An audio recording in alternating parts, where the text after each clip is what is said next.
Since we learned the cell cycle, it's a good time for comparing gene expression and DNA replication. DNA replication and gene expression could be compared in many ways. However, what we need in step 1 includes 4 simple aspects. First of all, the result of these two processes. As you know, replication results in double chromosome of all chromosomes of the cell. And as we said before, at the end of replication, each chromosome consists of 2 identical sister chromatids. On the other hand, final result of gene expression are the proteins the cell needs, structural like creatine, collagen, or elastin, and functional like different enzymes in the cell or antibody. Another aspect of this comparison is timing. You can see in the diagram that DNA replication occurs in S phase, while gene expression occurs in all interphase and also in the state of G0. I would like to draw your attention to the point that none of them occurs in M phase or during mitosis. I mean, during mitosis, there is no gene expression and there is no DNA synthesis. Third aspect of the difference is the size of DNA, which gets involved in each process. In replication, the whole genome of the cell gets involved, and considering one chromosome, the whole chromosome would be copied. On the contrary of that, the size of DNA involved to produce RNA in DNA transcription is much less than the whole DNA. So, if you want to have a schematic comparison for the size of DNA involved in each of them, we can see something like this. The fact is that the size for transcription should be much less than this blue line. So, the size of DNA involved in replication is much more than that in gene expression. The last part of this comparison would be the place they take place. If we consider it as a eukaryotic cell, simply the process involved copying DNA should be done in the nucleus. It means the whole replication and a part of gene expression, which is transcription, would be done in the nucleus of the cell. However, translation, which is making protein from RNA, takes place in cytoplasm. We will talk about these terms and this process in other chapters in more detail.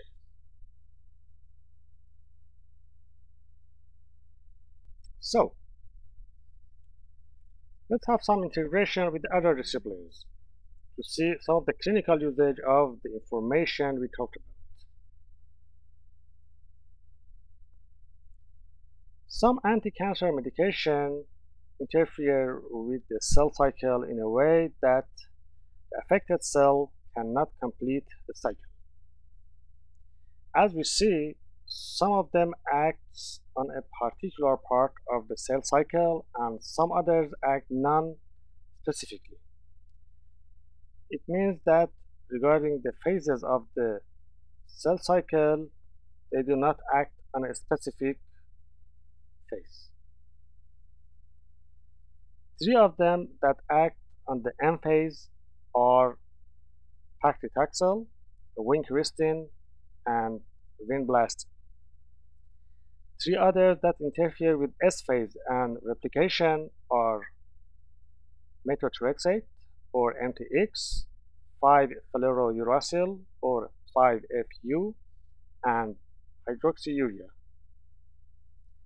Bleomycin also acts on the phase of G2, and finally, for non-specific drug on cell cycle, we have the famous cyclophosphamide and cisplatin.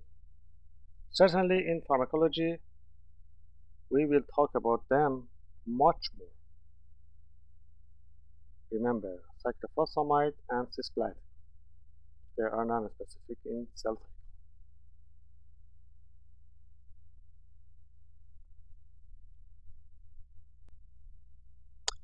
I think now we have sufficient information to start the topic of nucleic acid, huge molecule like DNA and RNA. Let's talk about the building block of nucleic acid and those parts of the molecule that helps polymerization. So, as we said before, this is a schematic nucleotide used in nucleic acid. Remember that this nitrogen base could be purine or pyrimidine. Again, remember that the purple line, the bond connecting pentose sugar to nitrogen base, is a glycosidic bond. We will talk about this kind of bond in other chapters. As you may remember, carbon 5' and 3' are the main role players to make linear polymer of nucleotide. In order to avoid any confusion of colors, let's consider this as our schematic nucleotide. Is that okay with you? Okay, thank you very much. So,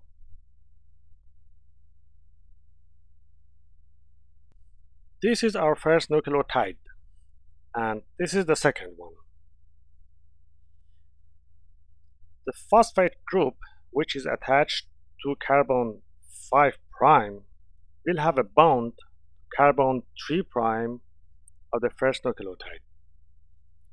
This bond connecting two nucleotides in nucleic acid is a phosphodiester bond, or we call it simply PDE.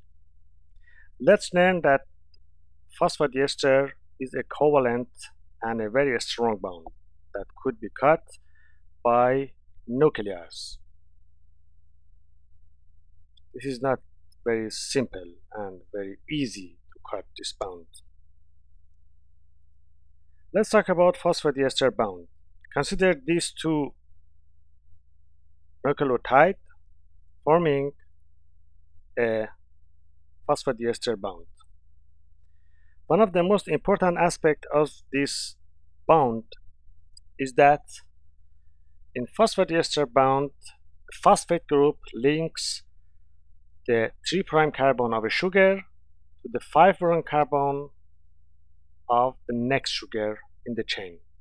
A phosphate between 3' and 5'. This is called here a phosphodiester bond. Considering these points, let's attach more nucleotide. First two nucleotide, the first link is established, I mean the green line between these two. Third nucleotide, and establishing the connecting bond. So, what you see here is phosphodiester bond between nucleotide in nucleic acid. And remember this definition of phosphodiester bond, which is critically important. There are many definitions, scientific definition for nucleic acid from different aspects. I think a proper definition for step 1 would be this one. Nucleic acid is the polymer of nucleotides joining by 3' 5' phosphodiester bound in linear fashion. Let's have a look at more characteristics of nucleic acid. These points are crucial. As you see, each strand has a distinct 5' and 3' end. So, simply it has polarity. The phosphate group at 5' end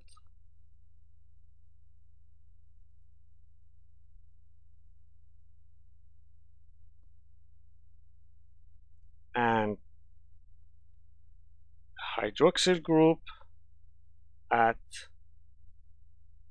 3' end. In some minutes, you will see how important these ends are.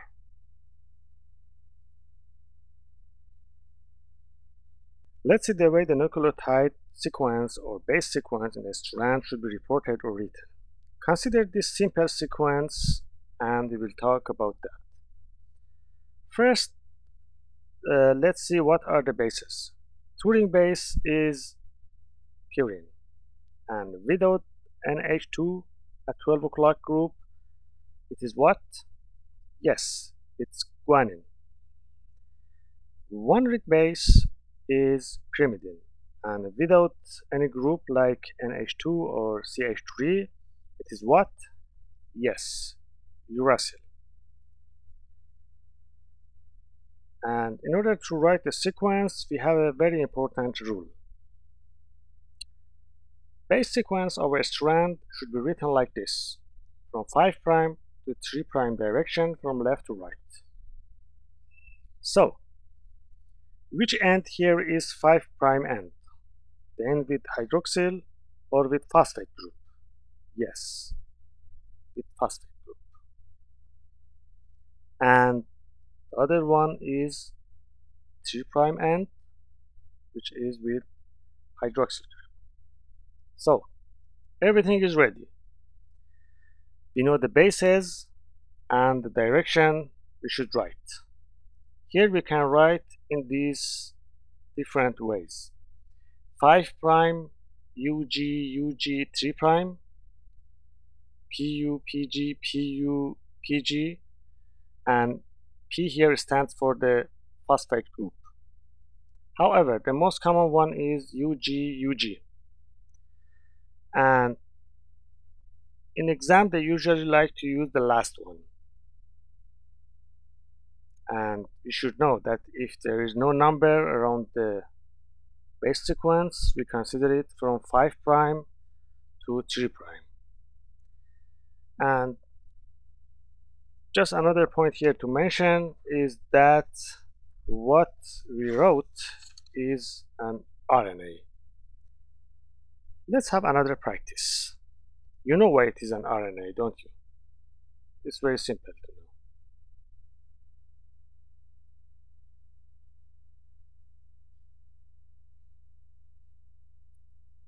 So, first let's see what are the nitrogen bases in this sequence, nucleotide sequence. This one has 2 rings, so this is a purine. And a purine with NH2 group at 12 o'clock is what? Yes, this is called adenine. Let's see what is the name of this one. Oh, this has 1 ring, means this is a pyrimidine. Pyrimidine with NH2 group is called what? Yes, this is called cytosine. What about this one? Pyrimidine with a CH3 or methyl group would be what? Yes, you are exactly right. This is thymine. Let's look at the 4th one.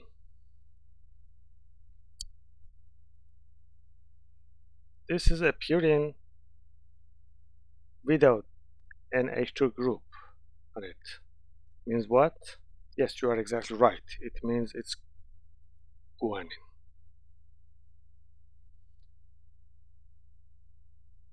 Now we know the sequence of single-stranded DNA as well as the 5' and 3' end.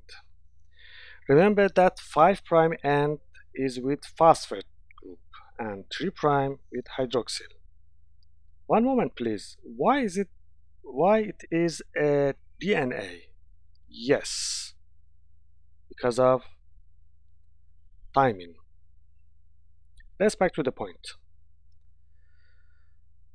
Like what we saw before, we have the same rule here, and it could be called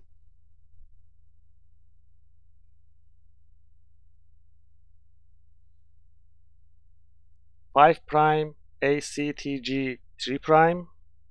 Another way to express the order is mentioning the P as phosphate between them, like this: PA, PC, PT, PG. And as it is DNA, another way is to mention D as deoxyribose, which would be DA, DC, DT, DG. Anyway, the most common form in the exam is ACTG.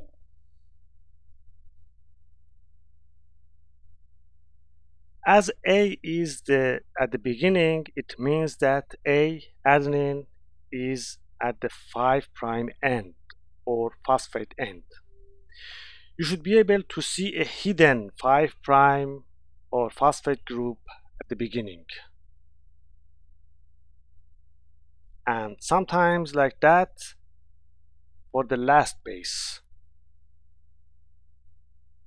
I mean a hidden 3 prime and hydroxyl group close to that base but hidden.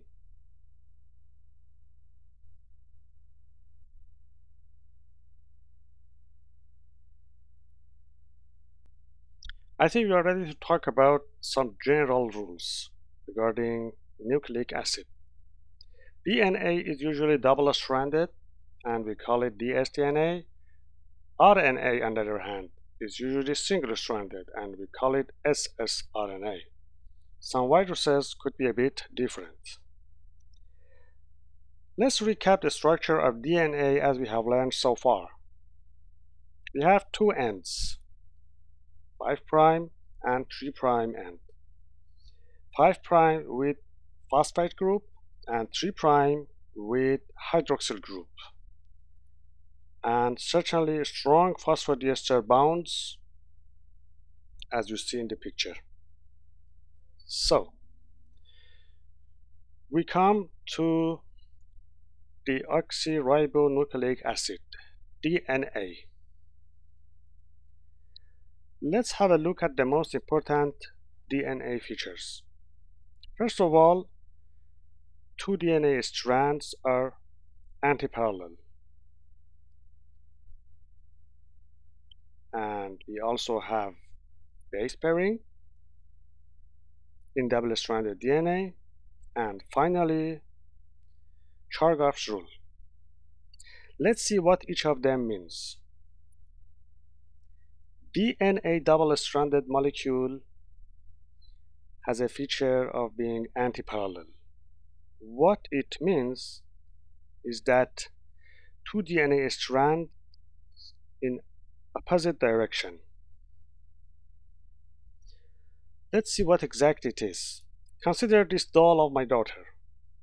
It can play the role of a nucleotide to make the concept of antiparallel so we can have a better understanding of what is going on.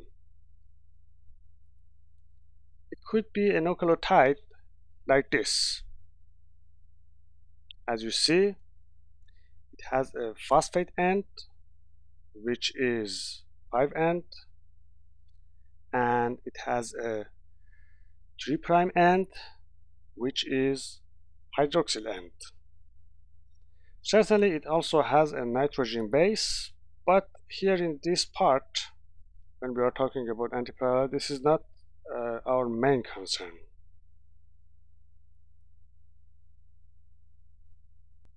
So, we have one here, and we make a strand. This is the strand. Let's see the 5 prime and 3 prime end. In the other strand, which is called complementary strand, comparing the first strand like this, each doll is upside down. Now let's have a look at 3' and 5' end of this new strand. As can be seen in the second strand, 3' and 5' ends are in different places comparing the first strand. You can consider a direction 3' to 5' or vice versa. Let's take 5' to 3' for the first strand. It would be something like this. The direction from 5 to 3', the first strand, and now we can have the same for the second strand. It's like this. And this is the main concept of being antiparallel. They are parallel but in opposite direction. This is the main concept. So, the second feature of DNA is base pairing. As the main rule here that we learned in high school, in DNA, adenine and thymine from one hand, and also guanine and cytosine from other hand, they are pairs. We call sometimes them AT bonds and CG bonds. And this is a very well-known figure that we are very familiar with, which shows that thymine is paired with adenine, and also guanine is paired with cytosine. You can see that the bonds between these nitrogen bases is hydrogenic bond, and the number of bonds between them also is concern of us when we are studying this subject. The number of hydrogenic bond between them, as I said, is of importance, as the areas in double-stranded DNA which are full of CG bound have stronger attachment comparing to TA bonds. I would like you to remember that hydrogenic bond between two strands is very weak, comparing phosphodiester bond, which are covalent bonds in the backbone of each strand of DNA. So, let's talk about the third feature of DNA, which is Chargaff rule. The fact is that the base of Chargaff rule is the same as the second rule that we make and we talk about it. In DNA, adenine pairs with thymine and guanine pairs with cytosine.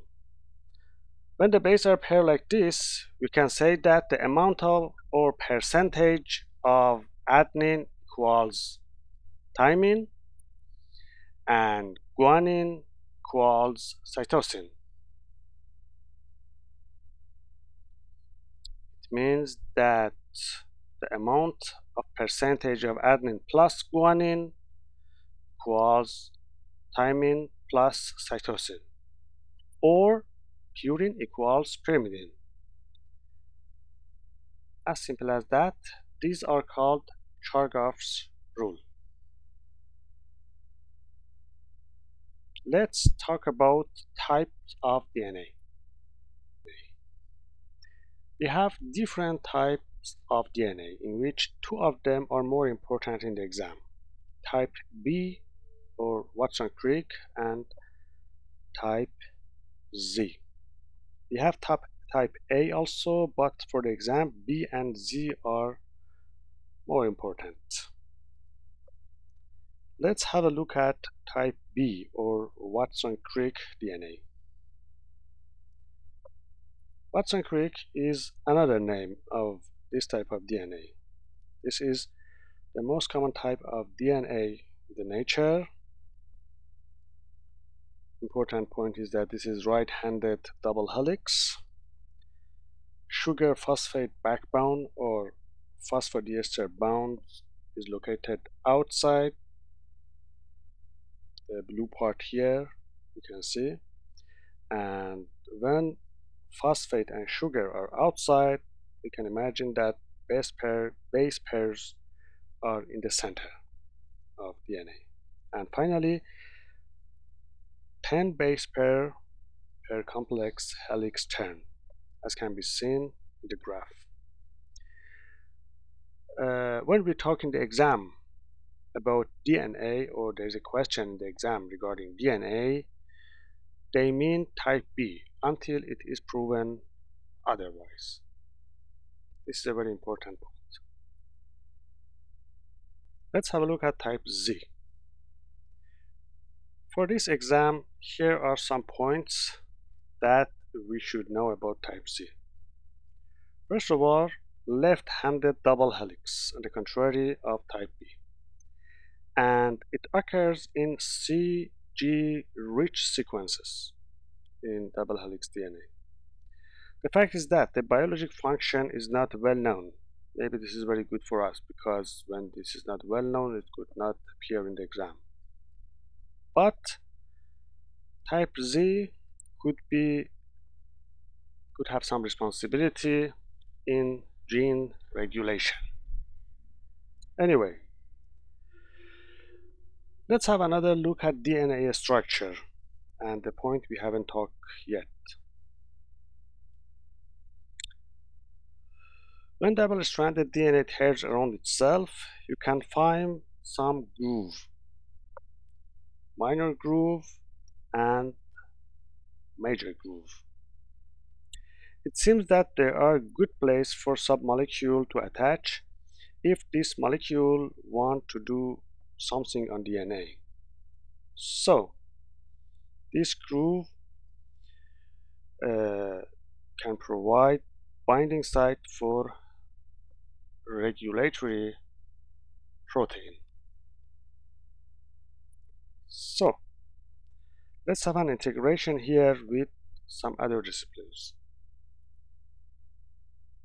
There are some medication and the way they act which is related to minor and major grooves. The first one is doxorubicin, and the second one from the same group is daunorubicin. They are chemotherapeutic drugs. They are used in leukemia. The way they act is that they interfere with what topoisomerase 2 does. We will talk about topoisomerase 2 in some minutes. Through interfering topoisomerase 2, they prevent proper replication of DNA. With a different mechanism of action, we have the famous drug of cisplatin, another chemotherapeutic medication mostly used in lung and bladder tumor. It also interferes with topoisomerase 2, binds tightly to DNA, and as we can imagine, it results in structural distortion and malfunction of DNA.